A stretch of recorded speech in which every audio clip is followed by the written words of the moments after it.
नमस्कार, इन खबर में आपका स्वागत है। दिल्ली शराब घोटाले में आपके सांसद संजय सिंह 27 अक्टूबर तक न्यायिक हिरासत में भेज दिए गए। पिछले 8 दिनों से वो ईडी के कस्टडी में थे। ईडी पूछताछ कर रही थी, आमना सामना कराना था, लेकिन आज संजय सिंह एक बार फिर से कोर्ट में फट पड़े कि ईडी से पूछा जाए कि इन्होंने कितने लोगों से आमना सामना कराया और कौन कौन से ये सवाल कर रहे हैं। ये तो इंटरटेनमेंट डिपार्टमेंट बन गया है। जब वो भाषण देने लगे तो कोर्ट ने उन्हें रोका, कोर्ट ने उन्हें टोका और कहा कि यदि आप ऐसा करेंगे तो फिर वीडियो कॉन्फ्रेंसिंग से आपकी पेशी होगी। दरअसल कोर्ट को ये बात इसलिए कहनी पड़ी कि पिछली बार जब उनकी पेशी हुई थी तो ऐसे ही बोल रहे थे, तो कोर्ट ने उनसे भी और मीडिया से भी कहा था कि यहाँ सवाल जवाब इनसे न किए जाए और ये भाषण न दें। लेकिन आज संजय सिंह फिर नहीं माने और गैलरी में जब मीडिया से मुलाकात हुई तो सुनिए उन्होंने क्या कहा। जेल जाना है, जेल जाना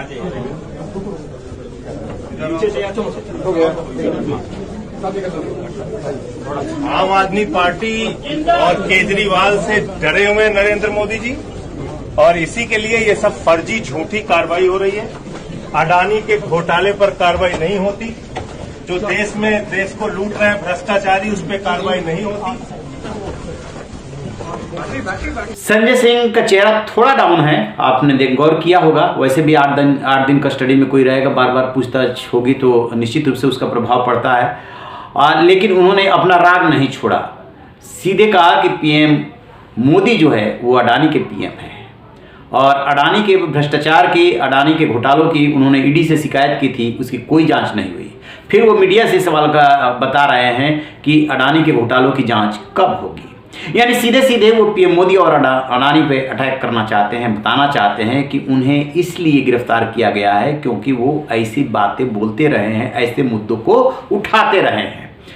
यूं भी जब से विपक्षी गठबंधन INDIA बना है, यही इंप्रेशन देने की कोशिश हो रही है कि जो आवाज उठाता है सरकार के खिलाफ, उसके खिलाफ एक्शन हो जाता है। ये विपक्ष का आरोप है और जो मौन रहता है उसके खिलाफ कुछ नहीं होता है।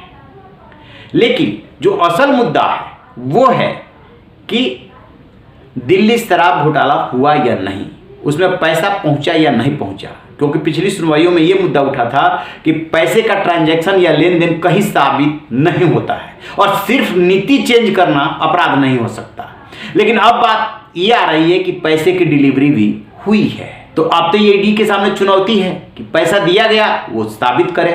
तो देखने वाली बात यह है कि जिस तरीके से मनीष सिसोदिया, तत्कालीन डिप्टी चीफ मिनिस्टर दिल्ली, इसी घोटाले में जेल भेजे गए और आज तक जेल से बाहर नहीं निकल पाए, क्या संजय सिंह भी लंबा नप गए? क्या ये लंबा सिलसिला चलेगा? हालांकि उन्होंने दिल्ली हाई कोर्ट में इस मामले को ले गए हैं, अपील की है, उस पर सुनवाई होगी।